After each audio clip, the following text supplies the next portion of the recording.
मुझ में तुझ में बस भेद यही, मैं नर हूँ तुम नारायण हो। मैं नर हूँ तुम नारायण हो। मैं हूँ संसार के हाथों में, संसार तुम्हारे हाथों में। मिलता है सच्चा सुख केवल भगवान तुम्हारे चरणों में। यही विनती है पल छिन छिन की, रहे ध्यान तुम्हारे चरणों में। जय श्री कृष्ण। जय श्री कृष्णा मेरी सोल फैमिली। आध्यात्म आपके अपने चैनल पर मैं नंदा आप सबका बहुत बहुत स्वागत करती हूँ। श्रीमद् भागवत महापुराण का सप्तम स्कंद चल रहा है। तीसरा अध्याय हिरण्यकशिपु की तपस्या और वर प्राप्ति। हिरण्याक्ष के वध के बाद उनके शोकाकुल परिवार को हिरण्यकशिपु तरह तरह के उदाहरण देकर के उनके शोक संतप्त को शांत करता है और हिरण्याक्ष की अंत्येष्टि क्रिया करवाता है। परंतु उसके मन में भगवान के प्रति और भी वैर दृढ़ हो गया। अपने भाई की मृत्यु का बदला लेने के लिए उसने बहुत ही कठिन तपस्या की। पूर्व काल में जितने भी दैत्य हुए हैं, असुर हुए हैं, जैसी तपस्या हिरण्यकशिपु ने की शायद ही कोई किया होगा। जैसा ब्रह्मा जी से उसने वरदान मांगा, वरदान प्राप्त किया अमर होने के लिए। अमर तो हो नहीं सकता था, इसके लिए अपने ही वर को उसने 14 वरदान में तरह तरह से इस प्रकार मांगा कि उसकी मृत्यु किसी भी प्रकार न हो। परंतु जिसने यहाँ जन्म लिया है उसकी मृत्यु निश्चित है। यह हिरण्याकशिपु के प्रसंग से, व्याख्यान से सिद्ध हो जाता है। नारद जी कहते हैं, नारद जी ने कहा, युधिष्ठिर, अब हिरण्यकशिपु ने यह विचार किया कि मैं अजेय, अजर, अमर और संसार का एक छत्र सम्राट बन जाऊं, जिससे कोई मेरे सामने खड़ा तक न हो सके। इसके लिए वह मंदराचल की एक घाटी में जाकर अत्यंत दारुण तपस्या करने लगा। वहाँ हाथ ऊपर उठाकर आकाश की ओर देखता हुआ वह एक पैर के अंगूठे के बल पृथ्वी पर खड़ा हो गया। उसकी जटाएं ऐसी चमक रही थी जैसे प्रलय काल के सूर्य की किरणें। जब वह इस प्रकार तपस्या में संलग्न हो गया, तब देवता लोग अपने अपने स्थानों और पदों पर पुनः पुनः प्रतिष्ठित हो गए। बहुत दिनों तक तपस्या करने के बाद उसकी तपस्या की आग धुएं के साथ सिर से निकलने लगी। वह चारों ओर फैल गई और ऊपर नीचे तथा अगल बगल के लोगों को जलाने लगी। उसकी लपटें से नदी और समुद्र खौलने लगे। द्वीप और पर्वतों के सहित पृथ्वी डगमगाने लगी। ग्रह और तारे टूट टूट कर गिरने लगे तथा 10 दिशाओं में मानो आग लग गई। हिरण्यकशिपु की उस तपोमयी आग की लपटों से स्वर्ग के देवता भी जलने लगे। वे घबराकर स्वर्ग से ब्रह्मलोक में गए और ब्रह्मा जी से प्रार्थना करने लगे, हे देवताओं के भी आराध्य देव जगतपति ब्रह्मा जी, हम लोग हिरण्यकशिपु की तप की ज्वाला से जल रहे हैं। अब हम स्वर्ग में नहीं रह सकते। हे अनंत, हे सर्वाध्यक्ष, यदि आप उचित समझे तो अपनी सेवा करने वाली जनता का नाश होने के पहले ही यह ज्वाला शांत कर दीजिए। भगवान, आप सब कुछ जानते ही हैं, फिर भी हम अपनी ओर से आपसे यह निवेदन कर देते हैं कि वह किस अभिप्राय से यह घोर तपस्या कर रहा है। सुनिए, उसका विचार है कि ब्रह्मा जी, जैसे ब्रह्मा जी अपनी तपस्या और योग के प्रभाव से इस चराचर जगत की सृष्टि करके सब लोकों से ऊपर सत्य लोक में विराजते हैं, वैसे ही मैं भी अपनी उग्र तपस्या और योग के प्रभाव से वही पद और स्थान प्राप्त कर लूँगा। क्योंकि समय असीम है और आत्मा नित्य है। एक जन्म में नहीं, अनेक जन्मों में, एक युग में न सही अनेक युगों में अपनी तपस्या की शक्ति से मैं पाप पुण्यादि के नियमों को पलटकर इस संसार में ऐसा उलटफेर कर दूंगा जैसा पहले कभी नहीं था।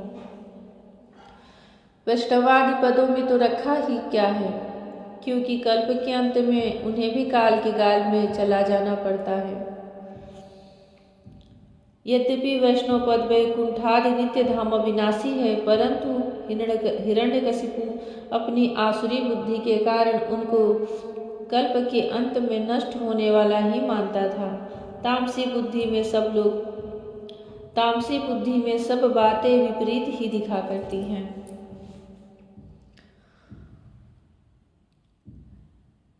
यद्यपि वैष्णवादि पदों में तो रखा ही क्या है, क्योंकि कल्प के अंत में उन्हें भी काल के गाल में चला जाना पड़ता है। हमने सुना है कि ऐसा हट करके ही वह घोर तपस्या में जुटा हुआ है। आप तीनों लोगों के स्वामी हैं, अब आप जो उचित समझे वही करें। इंद्र सब देवताओं को लेकर के ब्रह्मा जी की स्तुति कर रहे हैं कि हिरण्यकशिपु की तपस्या के उस आग से हमें बचाइए। ब्रह्मा जी, आपका यह सर्वश्रेष्ठ परमेष्ठी पद ब्राह्मण एवं गौओं की वृद्धि, कल्याण, विभूति, कुशल और विजय के लिए है। यदि यह हिरण्यकशिपु के हाथ में चला गया तो सज्जनों पर संकटों का पहाड़ टूट पड़ेगा। युधिष्ठिर, जब देवताओं ने भगवान ब्रह्मा जी से इस प्रकार निवेदन किया, तब वे भृगु और दक्ष आदि प्रजापतियों के साथ हिरण्यकशिपु के आश्रम पर गए। वहां जाने पर पहले तो वे उसे देख ही न सके, क्योंकि दीमक की मिट्टी, घास और बांसों से उसका शरीर ढक गया था।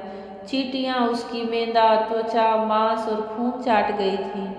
बादलों से ढके हुए सूर्य के समान वह अपनी तपस्या के तेज से लोगों को तपा रहा था। उसको देखकर ब्रह्मा जी भी विस्मित हो गए। उन्होंने हंसते हुए कहा, ब्रह्मा जी ने कहा, बेटा हिरण्यकशिपु, उठो उठो, तुम्हारा कल्याण हो। कश्यप नंदन, अब तुम्हारी तपस्या सिद्ध हो गई। मैं तुम्हें वर देने के लिए आया हूँ। तुम्हारी जो इच्छा हो बेखटके मांग लो। मैंने तुम्हारे हृदय का अद्भुत बल देखा।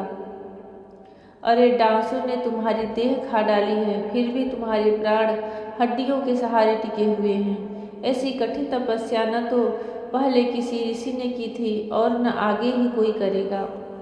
भला ऐसा कौन है जो देवताओं के 100 वर्षों तक बिना पानी के जीता रहे। बेटा हिरण्यकशिपु, तुम्हारा यह काम बड़े बड़े धीर पुरुष भी कठिनता से कर सकते हैं। तुमने इस तपोनिष्ठा से मुझे अपने वश में कर लिया है। दैत्य शिरोमणि, इसी से प्रसन्न होकर मैं तुम्हें जो कुछ मांगू दिए देता हूँ। तुम तो मरने वाले हो और मैं हूँ अमर, अतः तुम्हें मेरा यह दर्शन निष्फल नहीं हो सकता। नारद जी कहते हैं, युधिष्ठिर, इतना कहकर ब्रह्मा जी ने उसके चींटियों से खाए हुए शरीर पर अपने कमंडलू का दिव्य एवं अमोघ प्रभावशाली जल छिड़क दिया। जैसे लकड़ी के ढेर में से आग जल उठे, वैसे ही वह जल छिड़कते ही बांस और दीमकों की मिट्टी के बीच में से उठ खड़ा हुआ। उस समय उसका शरीर सब अवयवों से पूर्ण एवं बलवान हो गया था। इंद्रियों में शक्ति आ गई थी और मन सचेत सा हो गया था। सारे अंग वज्र के समान कठोर एवं तपाए हुए सोने की तरह चमकीले हो गए थे। वह नव युवक होकर उठ खड़ा हुआ। उसने देखा कि आकाश में हंस पर चढ़े हुए ब्रह्मा जी खड़े हैं। उन्हें देखकर उसे बड़ा आनंद हुआ।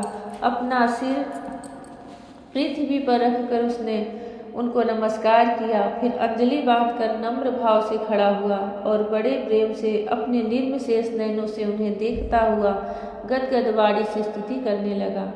उस समय उसके नेत्रों में आनंद के आंसू बढ़ रहे थे और सारा शरीर पुलकित हो रहा था।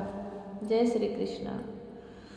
किसी की तपस्या कभी निष्फल नहीं जाती। हिरण्यकशिपु ने इतनी कठोर तपस्या की थी कि पूर्व काल में ऐसी घोर तपस्या किसी ऋषि मुनि ने नहीं की थी। भगवान का लिया हुआ नाम जब कभी भी व्यर्थ नहीं जाता, कभी भी निष्फल नहीं जाता। एक जन्म में ना सही कितने जन्मों तक आप लेते रहो, परंतु भगवान के लिए आपने जो कुछ भी किया है थोड़ा बहुत, वह उसका कई गुना होकर के आपको मिलता है। वह तो तपस्या कर रहा था, उसकी सिद्धि कैसे निष्फल जाती।